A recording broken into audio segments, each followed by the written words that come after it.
In today's episode of the Pathway Presents podcast, I'm meeting with Garin Hess, who's the founder and CEO at Consensus. And Consensus is quite an interesting tool. Right? You have a lot of SaaS guys listening out there who are day by day running through demos and running demos and providing answers to clients. And here is an automation software that is helping companies to essentially intelligently automate demos. So I'm very curious to learn much more about this and how has this been working, how this has been working for different vendors out there. So Garin, welcome to the show.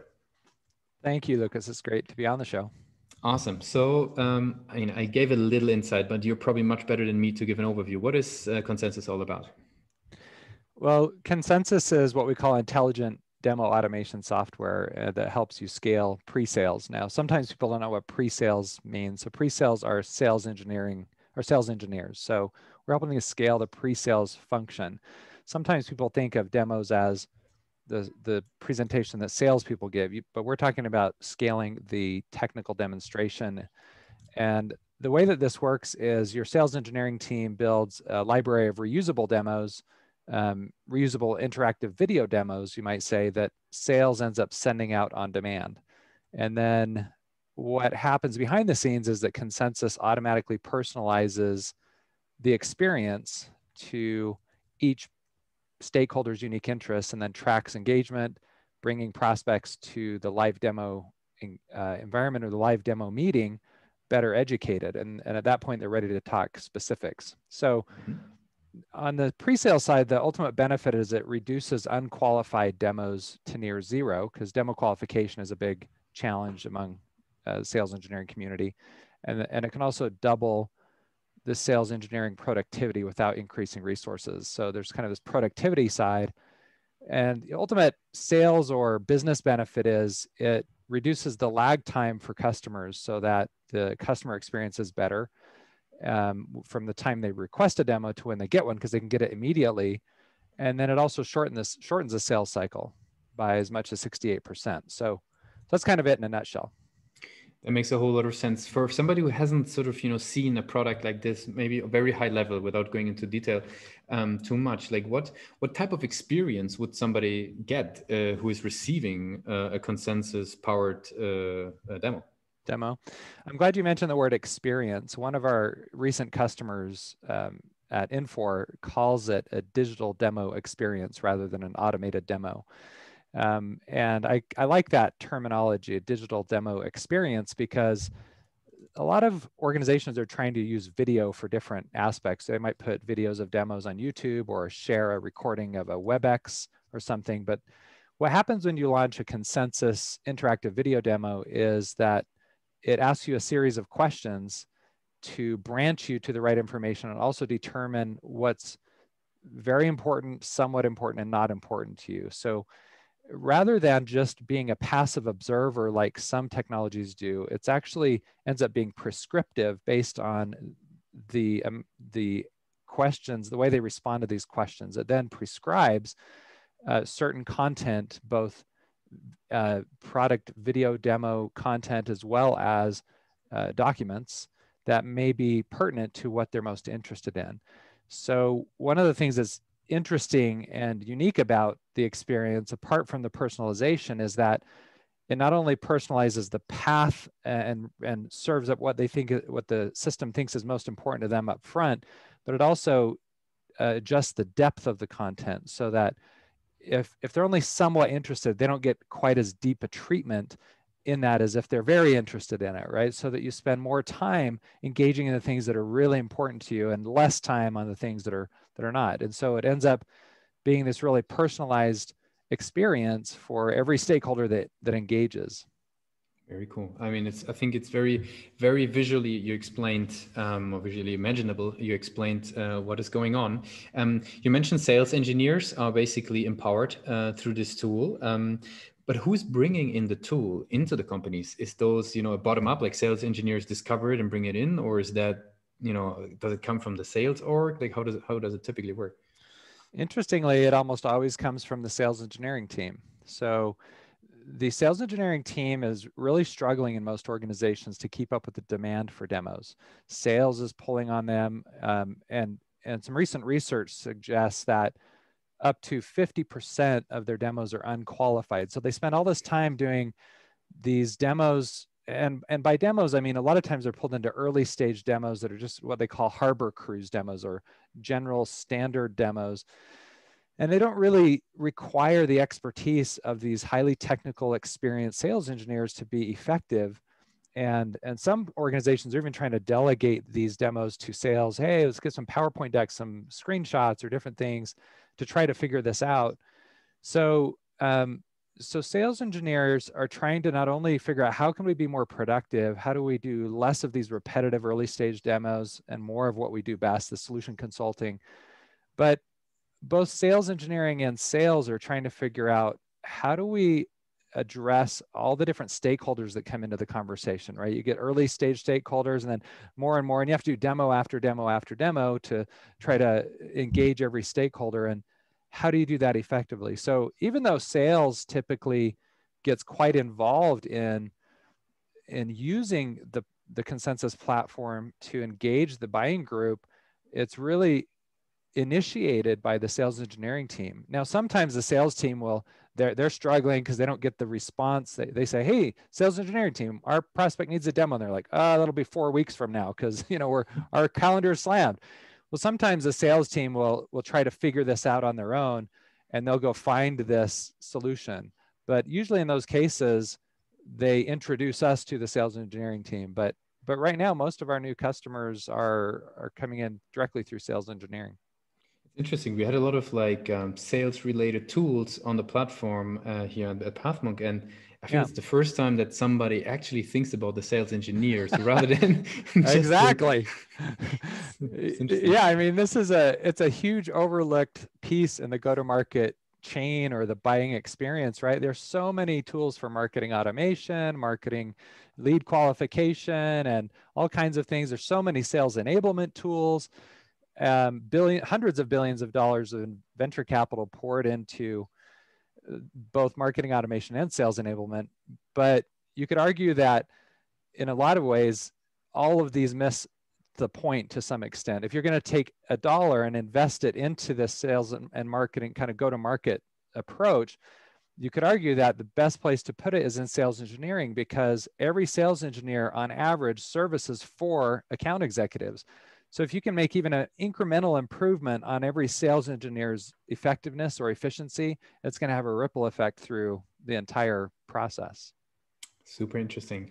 I mean, I know you're now sort of, leading up the company as the founder and the CEO, but I would be curious, maybe high level, to talk a little bit about sort of the client acquisition channels. How do sales engineers hear about you guys? Like, what's their journey high level to, get started? Well, this was our biggest question. And I guess to answer, I'll briefly tell a bit of the journey. When we first created this software, we initially thought it would be for small business marketers and sales leaders. And this was many years ago. And we were kind of struggling because to marketers and sales leaders, if they don't really understand it as a sales engineering tool, then they kind of think of it as a nice to have. Oh, this might be interesting, could be useful here or there. And we were struggling to really get the kind of traction that we were envisioning.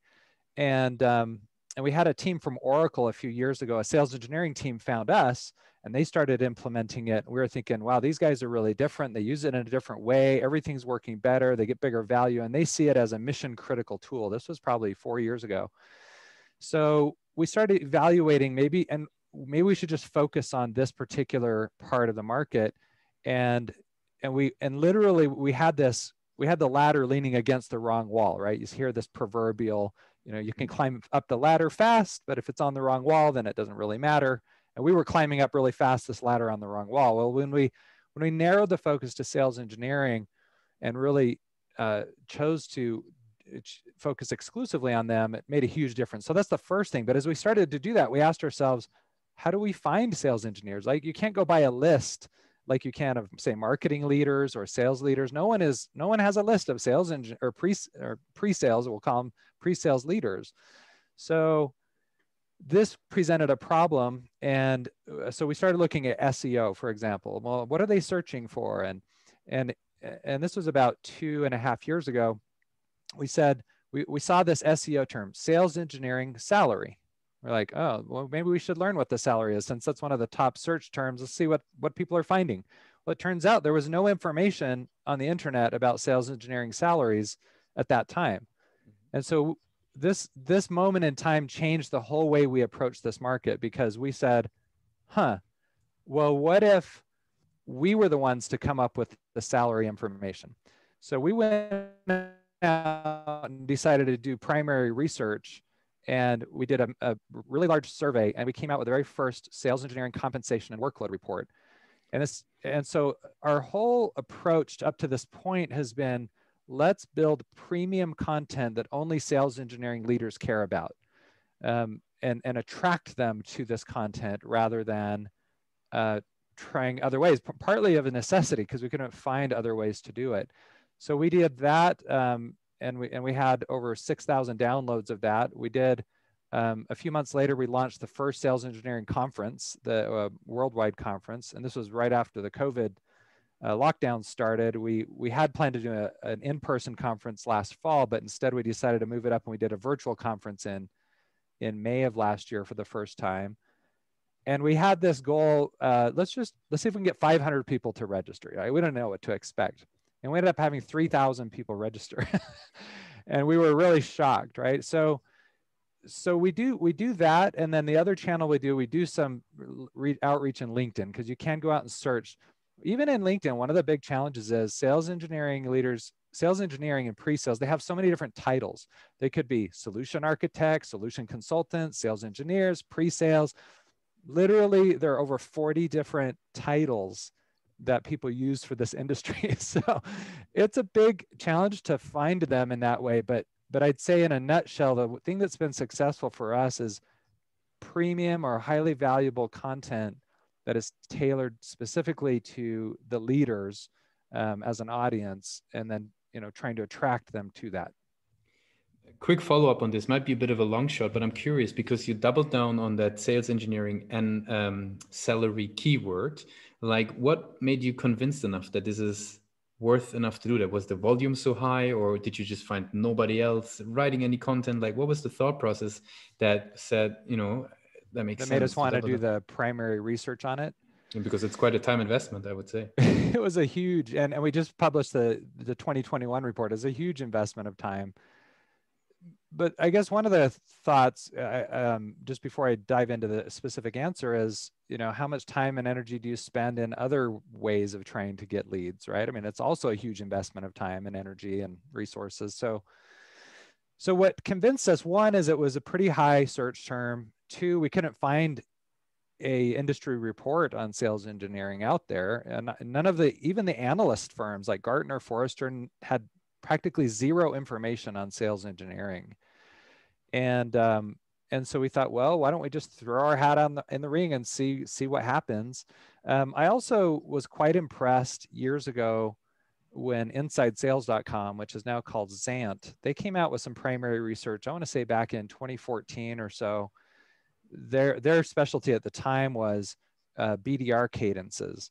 And they had this research that said, after 5 minutes, your engagement, your ability to connect with the lead that just signed up on your website drops off dramatically. And I remember thinking, man, that's so cool. They have this research they came up with themselves. I think they had commissioned some professor at a university. And from that point on, I thought, sometime we're going to do primary research. And we had dabbled in it, but when this came along, it was kind of the result of a lot of thinking about it over the years. And we saw this opportunity, and we just felt like, well, this is one of the ways that we might be able to help people get to know Consensus. And the other thing, just philosophically, I've always wanted to build a business that does it what I would consider the right way, which is give first and then get second, right? Instead of trying to ask for somebody to give you something, give them something first, and then hopefully the industry will give back to you. And so far it's been really, and gratefully so, very successful. Super interesting. Thanks for sharing that story. I think that there's a lot of rich insights for listeners in that. I would be curious, right? So since obviously this SEO, all the reports that driving people to the website, what's your perspective on the website? I'm sure as a CEO, you're probably not like hands down every day working on optimizing the page, but I'm curious, how do you look at this? What role does the website play in your perspective for the business? And websites play a lot of different roles. Obviously, just initial positioning, messaging, converting, being able to. But the way that we think about it mostly is we want our website to be a source of information for the industry first, and then that leads to opportunities to tell them about our solution. I think a lot of people focus on the homepage, which is important. That's where you're going to say who you are and why you do what you do. But most people, when they engage with websites, initially they don't go to the homepage because they're attracted through some SEO or some other link or something.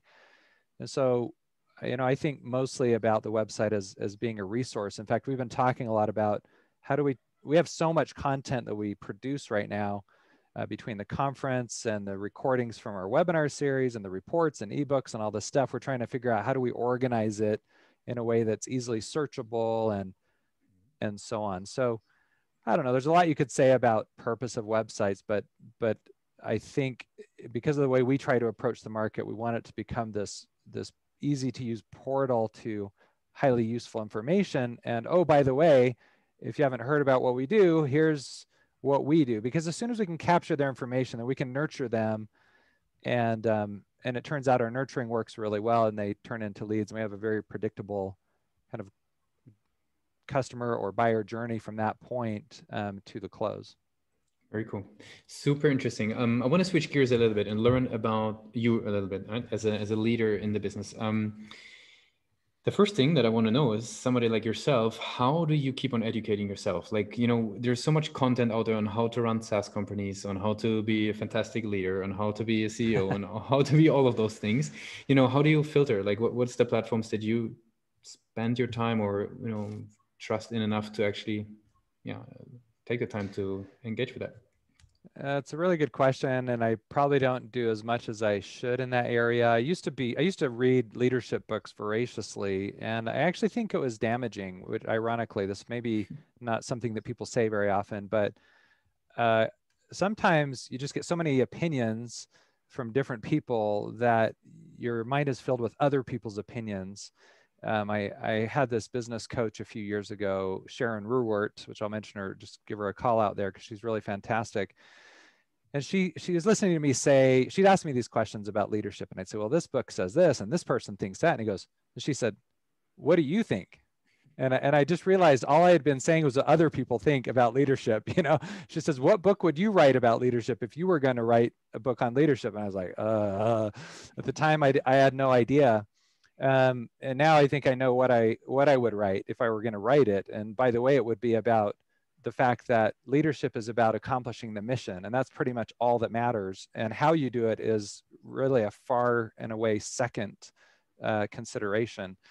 And in any case, I do love to read business books, and one of the things that has helped me from time to time, apart from just trying to fit things in, is I'll actually take a personal retreat and go out and just take 2 or 3 days all by myself and just read and think.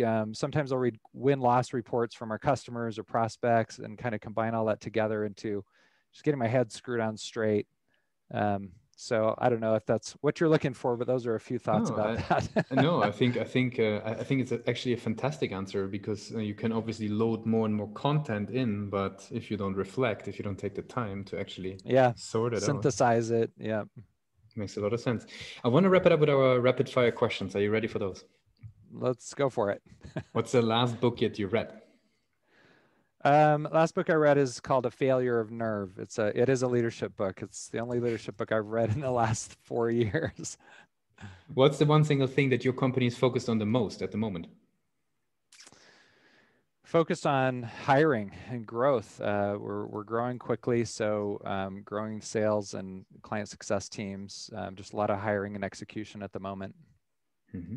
If there would be no boundaries in technology, what's the one thing you want to have fixed for your role today? If there were no boundary in technology, what's the one thing I would fix for my role? Mm-hmm. Now that question is very interesting. Um, if there's absolutely no boundaries, I would I would clone the very best people on my team so I could have a lot of them. And you solved hiring at the same time then as well. Very good. Exactly. You just put them in the incubator and grow some more. Very good. What's the last thing that kept you awake at night about the company? Oh my goodness. So speed of product development.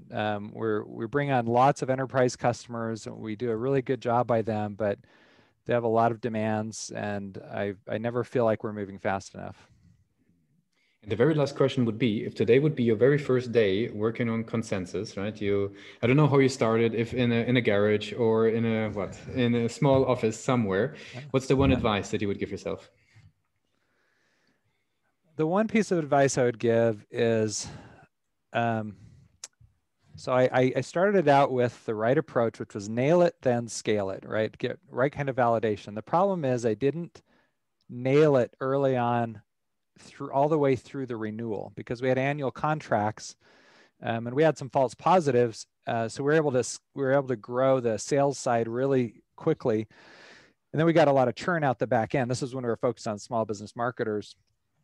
And the problem is we had a lot of good people on the team, and we had venture capital funding, and we had validated every part of our business except implementation and renewals. And that's a huge part. And it, it really caused us a lot of problems until we got that sorted out. So I would say when you nail it and scale it, nail the entire model, not just part of the model. Not just the front of it. Very good. And would you actually say, just maybe small follow-up, would you say that switch to sales engineering as a focus has also partially solved that issue as well? Like being completely solved it.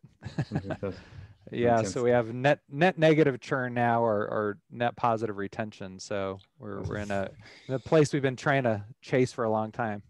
Very, very cool. I really appreciate you've learned so much, Garin, about Consensus today, about your personal journey, about your perspective on it. So I appreciate you being a guest on Pathway Presents and taking time off your valuable days. So maybe to give you the very last word, if somebody would be forgetting all that we discussed, what's Consensus all about? What is the one thing that they should remember? Well, they should remember to go to goconsensus.com, and you can watch a interactive video demo there to learn how it can help scale pre-sales. Very good. Thanks for being a guest on Pathway Presents. Hey, thank you.